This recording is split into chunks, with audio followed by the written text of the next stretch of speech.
Notification of MP में आपका बहुत बहुत स्वागत है। जैसा कि आप जान रहे हैं कि मैंने काफ़ी दिनों से कोई वीडियो बनाया नहीं था। किसी कारण से मैं एक कार्य में व्यस्त होने के कारण वीडियो बना नहीं पाया था।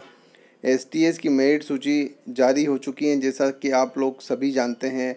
अब इसके बाद में क्या स्टेप्स एनएचएम के द्वारा लिया जाएगा और इस मेरिट सूची का क्या अर्थ है, हम लोग इस वीडियो में सब कुछ डिस्कस करने वाले हैं। आप लोग देख पा रहे हैं कि ये कुल जो है 4,000 के करीब जो बच्चे हैं, 3,935 लोगों का यहाँ पे सिलेक्शन की लिस्ट दिखाई गई है, मेरिट सूची। अब इसके बाद में कुल 187 या उसमें से 13% कम करेंगे हम लोग। 187 minus 30% of the total seats, ये आपके सामने जो है कुल पद स्थापना का आदेश जारी किया जाएगा। डॉक्यूमेंट वेरिफिकेशन होगा। इसके बाद में ये मेरिट सूची आई है। इस मेरिट सूची के बाद में जो अपलोडेड डॉक्यूमेंट्स हैं वो वेरीफाई किए जाएंगे कि आपने जो है संबंधित जो है दस्तावेज आपने अपलोड किए हैं वो सत्य हैं या नहीं है, हाँ या ना। अब उसके बाद में उसको संबंधित आवेदक को पद स्थापना दी जाएगी। जैसा कि आप देख पा रहे हैं, एनएचएम ने सभी शुरू की जो हैं सामान्य कोटे की सारी सीटों पर एमपीडब्ल्यू को बैठा दिया है। आपको ये सब कुछ जो है जानकारी पहले से ही है।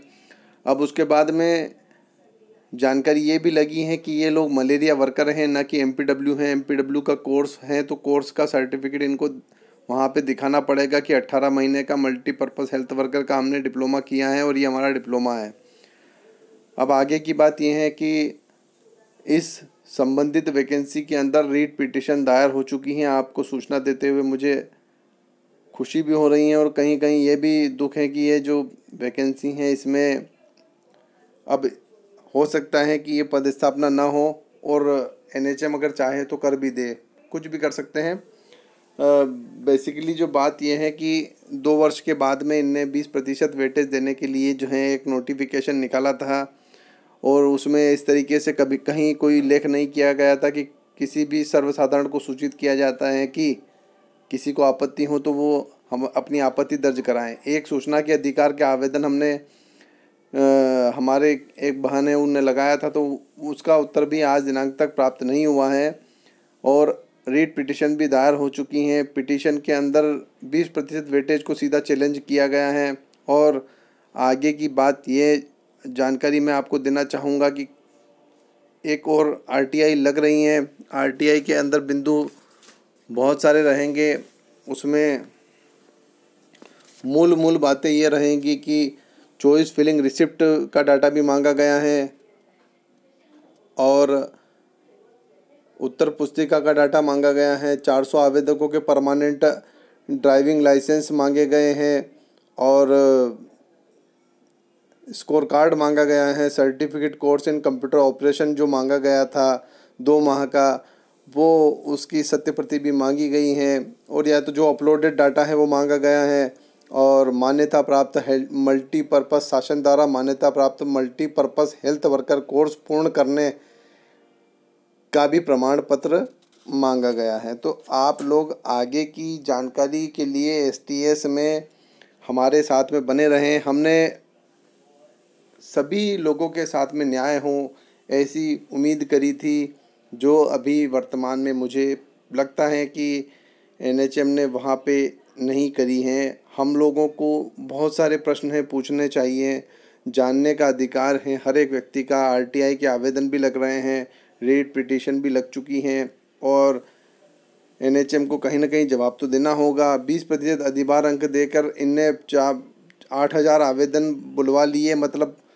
40-50 लाख का जो इनके द्वारा कलेक्शन किया गया है। तो एमपीडब्ल्यू को अगर इनको मान्यता देना थी तो साधारण इनको विभागीय परीक्षा करा लेना थी। जब सभी आवेदकों को इनने शामिल कर जो सामान्य वर्ग हैं, अनरिजर्व्ड कैटेगरी जो है जो प्रभावित हुई है पूर्णतया, यहाँ पर शुरू के 40-45 कैंडिडेटों में कैंडिडेट्स में एक आध को एक्सेप्शन को छोड़कर कोई भी आवेदक बेचारा अनरिजर्व्ड क्वालिफाई नहीं हो पाया है। इसी तरीके से अन्य कैटेगरी जो हैं SC ST OBC हैं, उनमें से भी कोई भी आवेदक जो है अपना अधिकार जाते हुए देख रहा है, यह बहुत विडंबना है। और ऐसी भर्तियां निकालने से पहले 100% नियम पुस्तिका के अंदर इनको बता देना चाहिए और डिपार्टमेंटल भर्तियां करनी चाहिए। ये लोगों के साथ में धांधली तो है। मुझे जो अंदाज़ा लग रहा है कि पैसा वेस्ट हुआ है लोगों का। इनको जो है अगर वेतन देने के लिए आपने पैसा इकट्ठा किया है तो आप पहले ही बोल देते हैं कि हमको डोनेशन की आवश्यकता है, लेकिन ये जो है ये अच्छा तरीका नहीं है।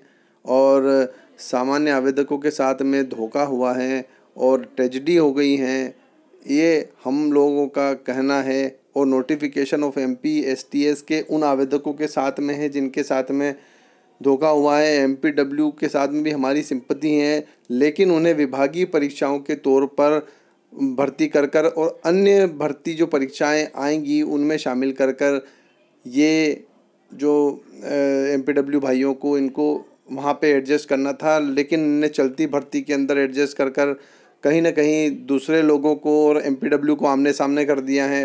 ये थोड़ी सी इनको सोचना चाहिए कि MPW के साथ में जो है हम लोगों की सिंपैथी है, लेकिन इस भर्ती के अंदर हम लोग उनको सहन नहीं कर पा रहे हैं।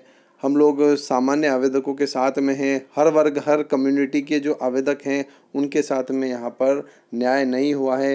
यही नोटिफिकेशन ऑफ MP का आपके सामने जो है क्लेरिफिकेशन है। और आने वाले समय में इस परीक्षा को लेकर अन्य अपडेट जो भी आएगी नोटिफिकेशन ऑफ MP आपको देता रहेगा। आपको मेरा यह वीडियो पसंद आया है तो लाइक कीजिए और चैनल को सब्सक्राइब कीजिए, शेयर कीजिए। जय हिंद।